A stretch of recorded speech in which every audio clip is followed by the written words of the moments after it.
दोस्तों, आपने कभी यह महसूस किया होगा कि कोई बात दिमाग में बार बार घूम रही है। जैसे कि मान लीजिए कोई गलती हो गई या कोई फैसला लेना है तो उसके बारे में सोचना तो स्वाभाविक है, लेकिन ज्यादा सोचने की आदत लग जाए तो ये तनाव का कारण बन सकता है। ऐसे में मन में तरह तरह के विचार आते रहते हैं, जैसे क्या होगा अगर मैं असफल हो गया तो, या फिर क्या मैंने उन्हें नाराज कर दिया। दोस्तों, इस प्रकार के विचार हमें चिंतित, परेशान और बेचैन बना देते हैं, क्योंकि ज्यादा सोचने से हम असल में कुछ कर ही नहीं पाते हैं और जिंदगी के मौके भी हाथ से निकल सकते हैं। अगर आप भी ऐसे विचारों से परेशान हैं तो आज हम आपको ये सारे परेशानी को जड़ से और बड़ी आसानी से एक कहानी के माध्यम से दूर करेंगे। तो चलिए दोस्तों, बिना देरी के इस कहानी को शुरू करते हैं। दोस्तों, एक समय की बात है, एक नगरी में एक व्यक्ति रहता था जिसका नाम आकाश था। आकाश एक मेहनती किसान था और वो अपने काम में बहुत मेहनती था, लेकिन आकाश की सबसे बड़ी समस्या थी चिंता। वो एक साधारण जीवन तो जीता था, परंतु उसकी मनमानी चिंता उसे हमेशा तंग करती रहती थी। रोज वो अपने कामों को करते हुए अपने मन के कोने में ये सोचता रहता था कि मेरा आने वाला कल कैसा होगा। दोस्तों, आकाश को हमेशा ये लगता था कि उसका भविष्य अनिश्चित है। उसे ये लगता था कि वो किसी बुरे समय के सामने है, जिससे उसका जीवन पूरी तरह से प्रभावित हो जाता था। वो अपनी चिंताओं में इतना डूब जाता था कि उसका सारे समय भी बर्बाद हो जाता था। सुबह उठते ही आकाश ये सोचने लगता था कि आज क्या होगा, क्या मेरा काम ठीक से चलेगा, क्या वो पर्याप्त पैसा कमा पाएगा, क्या उसका परिवार खुश रहेगा। दोस्तों, इन सवालों का जवाब ना होने के कारण उसके मन में एक तूफान खड़ा होता था। रात भर नींद ना आने के कारण उसकी आंखें सूजी हुई रहती थी और सुबह होते ही वो थका हुआ और निराश महसूस करता। उसकी चिंता सिर्फ भविष्य तक ही सीमित नहीं थी, वो हर छोटी छोटी बातों को लेकर भी ज्यादा चिंतित रहता था। यदि कोई काम समय पर पूरा ना हो पाता तो वो घंटों सोचता रहता था कि उसका बुरा परिणाम क्या होगा। दोस्तों, इस चिंता के कारण वो जीवन का असली आनंद नहीं ले पाता था। वो एक ऐसा व्यक्ति था जो हर काम शुरू तो करता था, लेकिन उसे पूरा करने का साहस नहीं होता था। डर का साया उसके पीछे हमेशा बना रहता था, जो उसे बीच में ही हार मानने पर मजबूर कर देता था। यह डर केवल असफलता का ही नहीं था, बल्कि अपने और अपने परिवार के भविष्य को लेकर भी था। हर रोज रात को सोने से पहले उसके मन में अनेक प्रश्न उठते थे, जैसे कि क्या मैं अपने बच्चों को एक अच्छा जीवन दे पाऊंगा, क्या मैं उनका पालन पोषण ठीक से कर पाऊंगा, मेरे बाद उनका क्या होगा। ये चिंताएं उसे रातों रात जगाए रखती थी।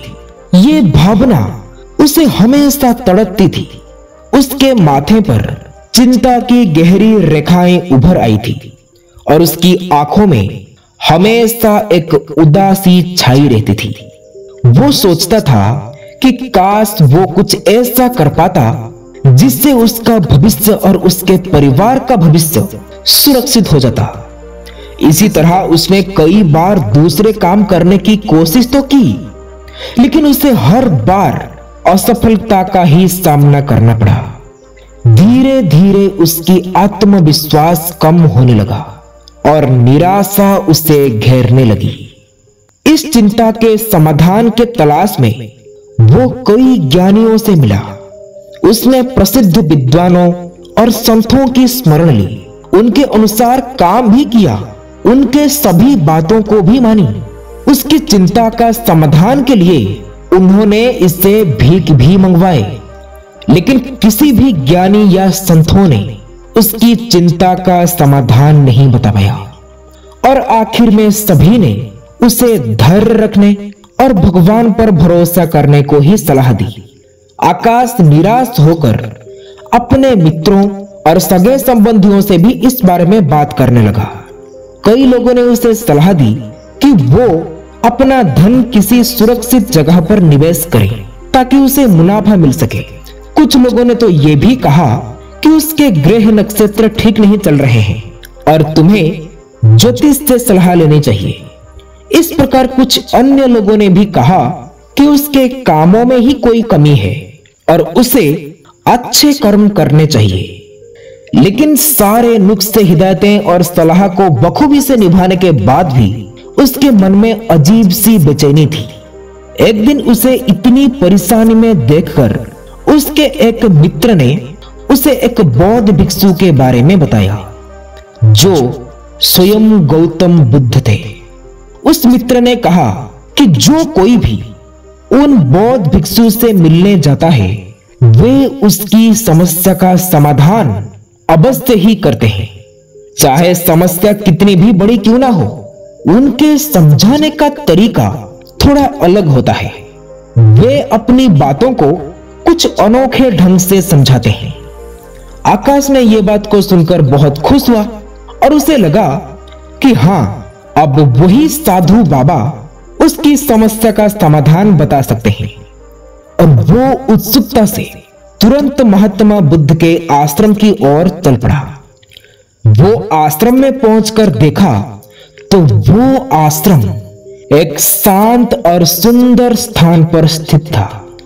चारों ओर ऊंचे पेड़ों से घिरा हुआ था।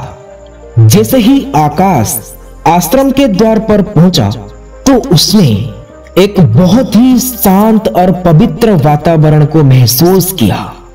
उसने धीरे से दरवाजा खटखटाया और अंदर प्रवेश किया और वो देखा महात्मा बुद्ध एक स्थान पर बैठकर ध्यान कर रहे थे। जैसे ही आकाश में प्रवेश करता है, महात्मा बुद्ध ने आंखें खोलकर आकाश की ओर देखते हैं। तभी आकाश ने उन महात्मा बुद्ध से कहता है, हे महाराज, मैंने आपके बारे में बहुत सुना है। लोग आपकी प्रशंसा करते थकते ही नहीं है। मैंने ये भी सुना है कि जो भी आपके पास अपनी समस्या को लेकर आता है तो आप उसका समाधान उसे अवश्य देते हैं। हे महाराज, मैं हाथ जोड़कर आपसे एक विनती करता हूं। हे गुरुदेव, मेरा एक समस्या है और वो है मुझे अपने आने वाले कल की चिंता है। मैं चाहता हूं कि मेरे बच्चे और मेरे परिवार सुरक्षित रहे और उनका भविष्य सुरक्षित हो। हे गुरुदेव, मैं अपने भविष्य की चिंताओं में अपना सारा समय गुजार देता हूं। मुझे बहुत डर लगता है। भविष्य के बारे में सोच सोच कर मेरे मन में अनेक प्रश्न उठते हैं। क्या मैं अपने बच्चों को एक अच्छा जीवन दे पाऊंगा? क्या मैं उनका पालन पोषण ठीक से कर पाऊंगा? मेरे बाद उनका क्या होगा? ये चिंताएं मुझे रातों रात जगाए रखती है। हे गुरुदेव, अगर आप इसका समाधान कर देंगे तो आप जो चाहेंगे मैं आपको देने को तैयार हूं, फिर भले ही मुझे बाजार से कर्ज क्यों न लेना पड़े। आकाश की बात को सुनकर महात्मा बुद्ध मुस्कुराते हैं और धीमी आवाज से कहते हैं, बेटा, धन दौलत से मेरे मन को कोई संतोष नहीं मिलता। मुझे ये सारी चीजें नहीं चाहिए, परंतु मैं तुम्हारी समस्या का हल तभी निकाल सकता हूं जब तुम मेरी बातों पर गंभीरता से ध्यान दोगे। क्योंकि जब तक तुम मुझ पर भरोसा नहीं करोगे तो मेरी मदद भी तुम्हारे कोई काम नहीं आ सकती। अगर तुम्हें मुझे कुछ देना ही है तो मैं तुम्हारा समय चाहता हूं। क्या तुम मेरे लिए समय निकाल सकते हो ताकि मैं तुम्हें समझा पाऊं, कि तुम क्या गलती कर रहे हो। यह सुनते ही आकाश की आंखों में आशा की किरण चमक उठी और वो तुरंत ही महात्मा बुद्ध से बोला, जी गुरुजी, मैं आपको अपना समय देने के लिए तैयार हूं। आप जो कहेंगे मैं वो अवश्य करूंगा। बस आप मेरी समस्या का समाधान बता दीजिए। महात्मा बुद्ध आकाश की निश्चित उदारता को देखकर प्रसन्न हुए और उससे कहा कि बेटा, मुझे तुम्हारे 7 दिन का समय चाहिए और उन 7 दिनों में तुम्हें मेरे ये आश्रम में रहना होगा और जैसा मैं कहूं ठीक वैसा ही करना होगा। क्या तुम तैयार हो? आकाश थोड़ा सोच में पड़ गया। उसके दिमाग में यह ख्याल आया कि अगर वो 7 दिन तक महात्मा बुद्ध के साथ रहेगा तो उसका काम कैसे चलेगा, उसके घर के खर्चे कैसे पूरे होंगे और सबसे जरूरी बात, उसकी पत्नी ये सुनकर क्या कहेगी। लेकिन उसे समाधान भी चाहिए था। तो आकाश ने सोचा कि अगर मैं अपनी पत्नी से कहूं कि मुझे अपनी समस्या का समाधान ढूंढकर बेहतर इंसान बनना है तो इसके लिए मुझे 7 दिन महात्मा बुद्ध के साथ रहना होगा, तो अवश्य ही उसकी पत्नी उसे महात्मा बुद्ध के साथ रहने की इजाजत दे देगी। और वैसे भी मेरी जिंदगी से बस 7 दिन ही तो है, लेकिन अगर मैं इस समस्या का समाधान नहीं ढूंढ पाया तो ये चिंता मुझे जीवन भर परेशान करती रहेगी। तो उसने सोचा कि वो इस समस्या का समाधान ढूंढने के लिए 7 दिन भगवान गौतम बुद्ध के पास समर्पित कर सकता है। काफी सोच विचार करने के बाद वो महात्मा बुद्ध से कहा, ठीक है गुरुजी, मैं आपको मेरे 7 दिन देने के लिए तैयार हूं, लेकिन इसके पहले उसे अपनी पत्नी को यह सब कुछ बताना होगा ताकि वो परेशान ना हो। इस पर महात्मा बुद्ध ने कहते हैं, जरूर बेटा, तुम मुझे कल इसी जगह पर पाओगे। आकाश ने घर लौटकर अपनी पत्नी को सारी बात बताई, लेकिन ये सारे बातें सुनकर आकाश की पत्नी को बहुत दुख हुआ, लेकिन फिर भी वो अपने पति के प्यार और उसे हो रही तकलीफ को समझ गई। फिर उसने अपने पति को हौसला दिया और कहा, चिंता मत करिए स्वामी, मैं तुम्हारे साथ हूं। अगले दिन आकाश महात्मा बुद्ध के पास फिर चला गया। फिर महात्मा बुद्ध आकाश से कहा, आज से 7 दिन तक तुम्हें एक भिक्षु के तरह जीवन जीना होगा। तुम्हें उनके जैसे कपड़े पहनने होंगे और आश्रम में उनकी तरह सफाई करनी होगी और भिक्षा के लिए गांव में जाकर भोजन लाना होगा। लेकिन एक बात का ध्यान रखना, हर काम को करने से पहले अपने मन में यह विचार करना होगा कि यह काम कैसे होगा, क्या मैं इसे पूरा कर पाऊंगा, अगर हां तो कितनी बखूबी से मैं ये कर पाऊंगा, और ये काम खत्म होने के बाद क्या परिणाम होगा। बस ये सोचकर ही हर काम को आपको करना होगा। आकाश ने थोड़ा घबरा हुआ था क्योंकि भिक्षु का जीवन बिल्कुल नया अनुभव था, लेकिन फिर भी आकाश ने महात्मा बुद्ध की बातों को स्वीकार कर लिया। उसे लगा कि ये 7 दिन तो आसानी से कट जाएंगे। आखिर थोड़े कपड़े धोने, झाड़ू लगाने और भिक्षा मांगने में ऐसा क्या है। इसी तरह वो मन ही मन सोच रहा था, ये तो रोज हमारा काम है जिन्हें मैं वैसे भी घर में करता हूं, इसमें क्या मुश्किल हो सकता है। उसने आश्रम की वस्त्र पहना, झाड़ू उठाया और आश्रम की साफ सफाई करने के लिए तैयार हो गया। उसने अपने मन में महात्मा बुद्ध के शब्दों को दोहराया। उसने सोचा, यह झाड़ू लगाना तो इतना कठिन बिल्कुल नहीं है, क्या मैं इसे पूरा कर सकता हूं। और फिर बोला, हां, आसानी से। और फिर खुद से सवाल किया कि मैं इसे और भी बेहतर कैसे कर सकता हूं। और इसका उत्तर है, धीरे से और ध्यान से झाड़ू लगाकर यह सुनिश्चित करते हुए कि कोई कोना ना छूटे। और फिर सवाल किया कि इस काम को पूरा करने का क्या परिणाम होगा। और इसका उत्तर है, आश्रम स्वच्छ होगा और रहने में अच्छा लगेगा। गौतम बुद्ध के द्वारा बताए गए सारे सवालों को दोहराने के बाद फिर उसने आश्रम की सफाई करना शुरू कर दी। और फिर जब सब्जियां काटने का समय आया, आकाश ने गुरु जी के कहे अनुसार मन में विचार किया कि ये काम कैसे होगा और इसका परिणाम क्या होगा। कुछ देर सोचने के बाद उसने ये यकीन माना कि ये काम बहुत आसान होगा, क्योंकि वो अपने घर में अक्सर सब्जियां काटता था और उसे लगा कि इसमें ज्यादा मुश्किलें नहीं है। उसने सोचा कि थोड़ी सी मेहनत और सावधानी से सब्जियां काटने से और सबको खाना खिलाने से बहुत अच्छा होगा, मुझे पुण्य मिलेगा। और इस काम के बाद वो आश्रम की रसोई में मदद करने का आनंद लेगा और जिससे और सबको समय पर और स्वादिष्ट भोजन मिल सकेगा।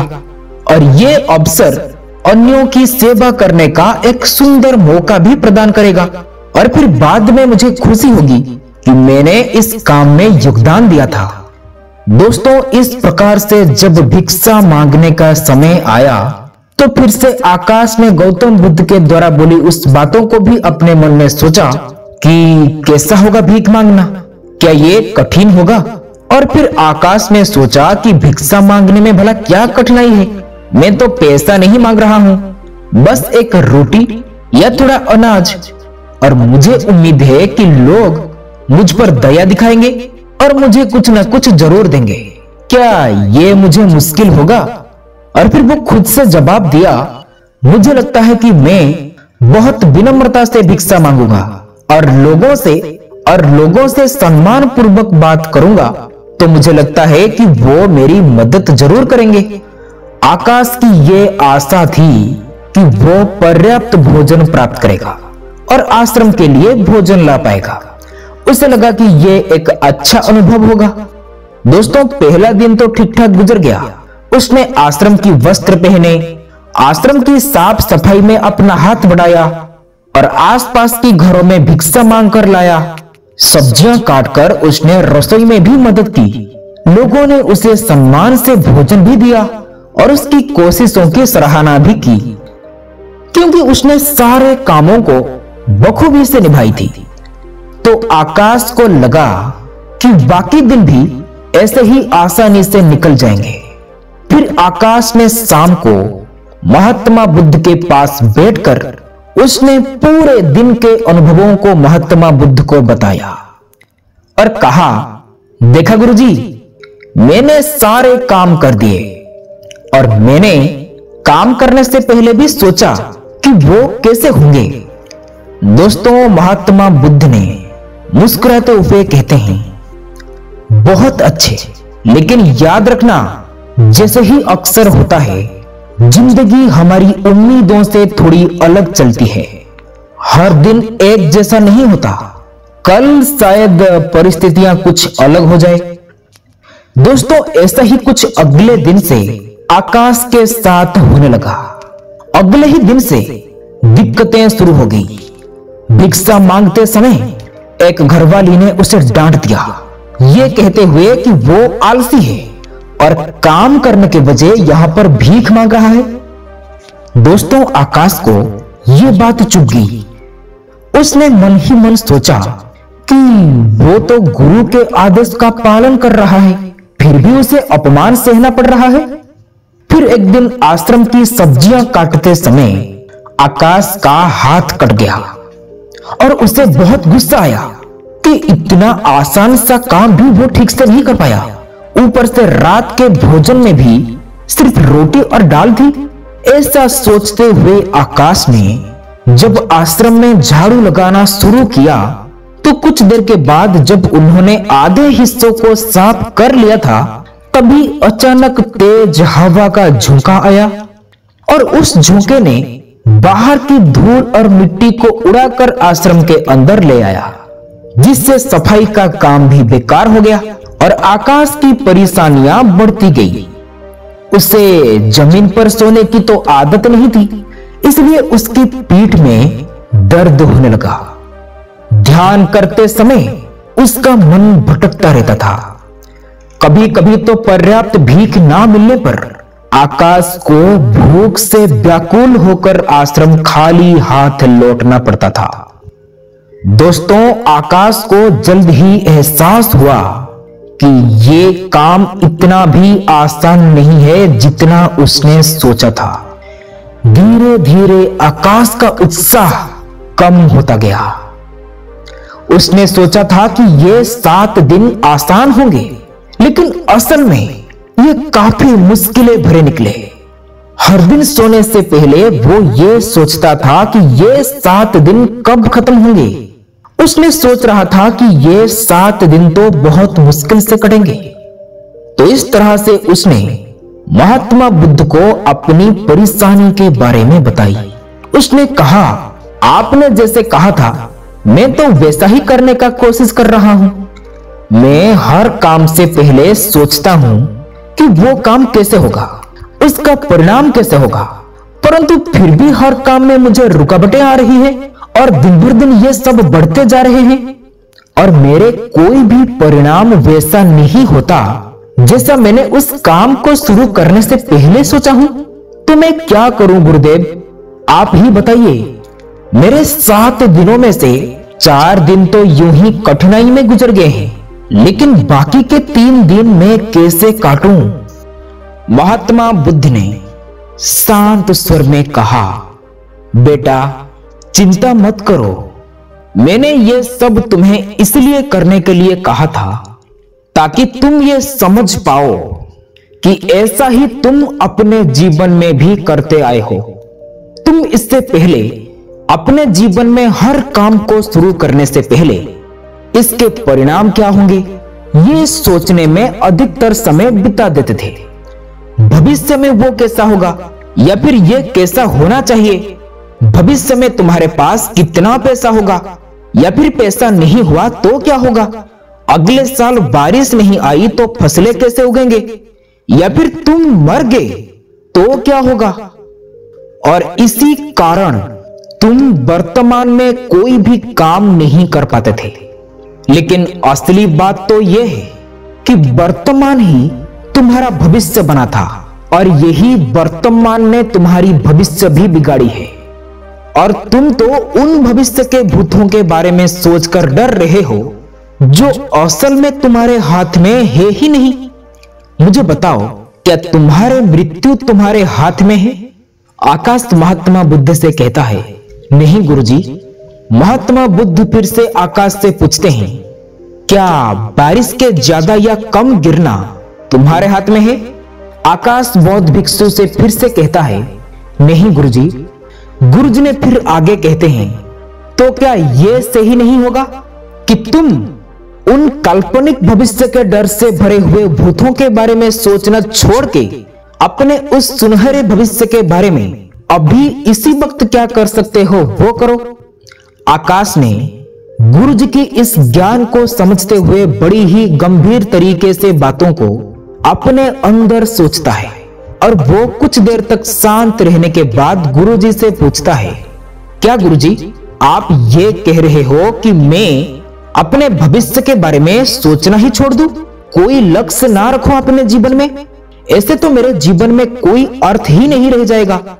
इस पर बौद्ध भिक्षु ने जोर से हंसते हुए कहते हैं, बेटा ये तो बेवकूफी होगी अगर तुम लक्ष्य ही नहीं रखोगे तो।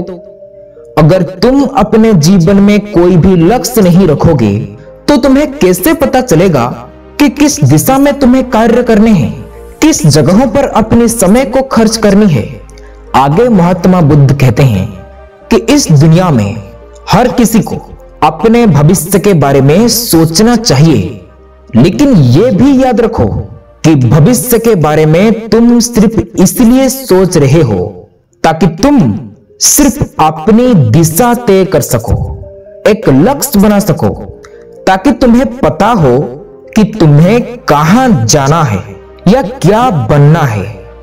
लेकिन अगर तुम बस इसी के बारे में ही सोचते रहने की भूल करोगे और वर्तमान में उस लक्ष्य को पाने के लिए कुछ भी नहीं करोगे तो तुम्हारे जीवन में निराशा और दुख के सिवाय कुछ भी नहीं बचेगा। और इसलिए अब से तुम्हारे 7 दिनों में से बाकी के 3 दिन तुम हर काम को अब इस नए ज्ञान को ध्यान में रखते हुए करना। अब से तुम्हें कोई भी काम करने से पहले बस अंतिम परिणाम को तय करना है और उसके बाद उस लक्ष्य तक पहुंचने के लिए जो भी करना पड़ेगा तुम्हें वो करना है। जैसे कि अगर कोई तुम्हें भला बुरा कह रहा है तो तुम्हें अपने मन को शांत करके ये समझना है कि लोग खुद भी परेशान होते हैं, इसलिए अपनी जिंदगी में वो इतनी गुस्सा बस तुम्हें देखकर नहीं हुए हैं और उन्हें आप माफ कर दो ताकि वो तुम्हारे मन को तंग ना कर सके और तुम किसी और इंसान के पास जाओ भिक्षा लाने, या कभी प्राकृतिक तौर पर तुम्हारे लिए कुछ भी बुरा होता है जैसे कि हवा के तेज झोंके में मिट्टी आना और तुम्हारे सारे झाड़ू मारने की मेहनत पर फेल जाना, तो इस वक्त तुम हार ना मानकर अपने लक्ष्य को पूरा करने के लिए जो भी बन सकता है तुम्हें करना है।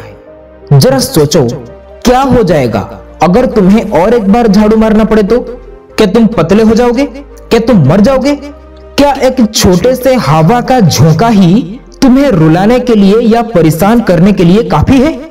अरे झाड़ू उठाओ और फिर से मेहनत करो, क्योंकि बेटा सिर्फ एक चीज है जो हमारे भविष्य को सुरक्षित कर सकती है और वो है उस भविष्य को पूरा करने के लिए वर्तमान में की गई मेहनत।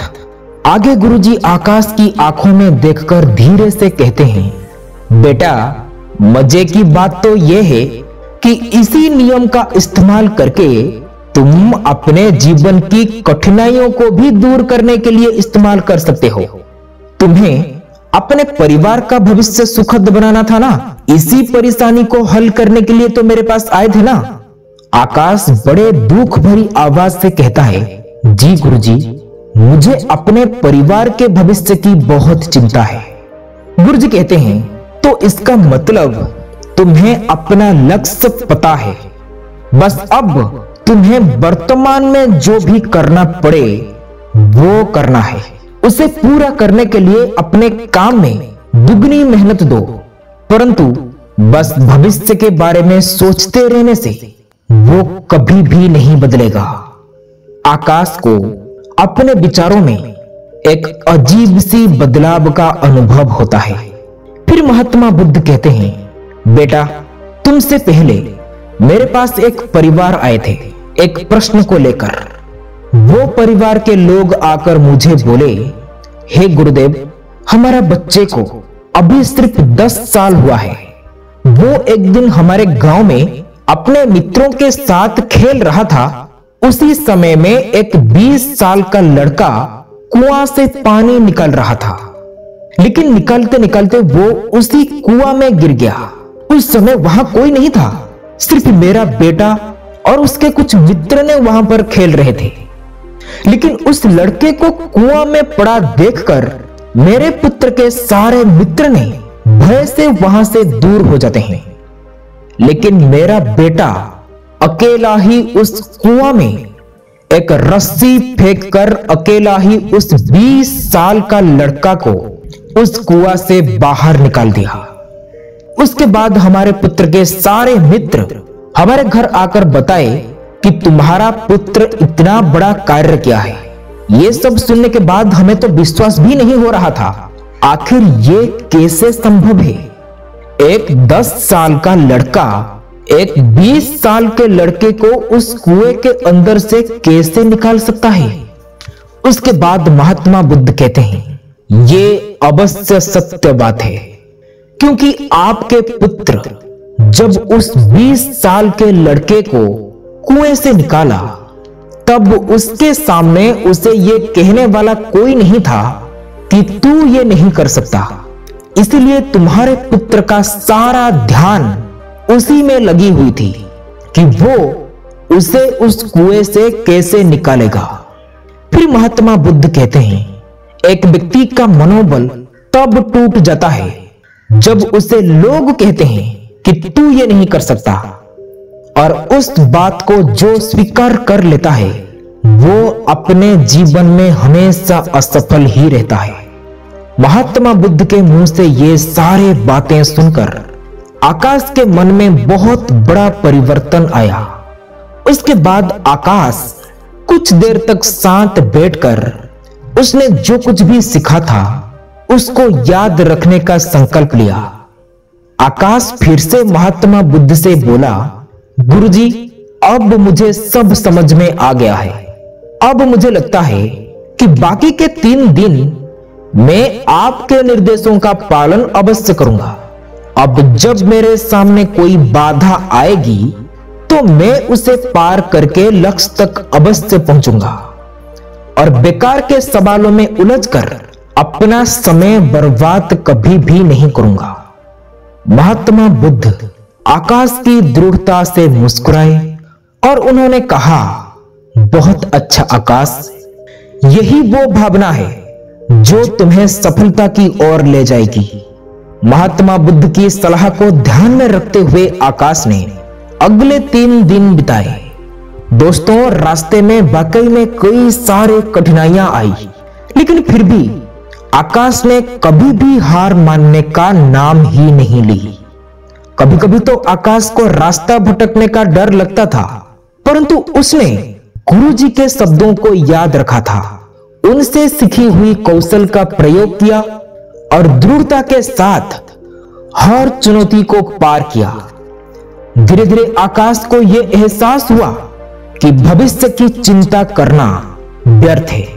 जो करना है अभी करना है। लक्ष्य तक पहुंचने के लिए हर पल को सही से इस्तेमाल करना चाहिए।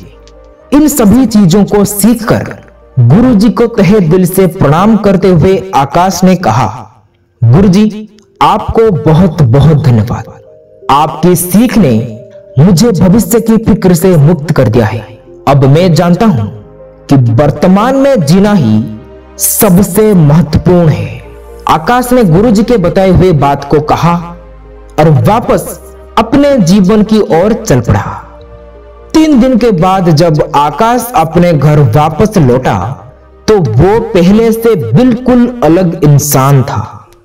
उसके चेहरे पर एक शांति थी जो पहले कभी उसके चेहरे में नहीं दिखी थी। अब वो अपने जीवन के हर पल का आनंद लेने के लिए तैयार था। दोस्तों, आशा करता हूं कि आपको इस वीडियो से काफी कुछ सीखने को मिला होगा।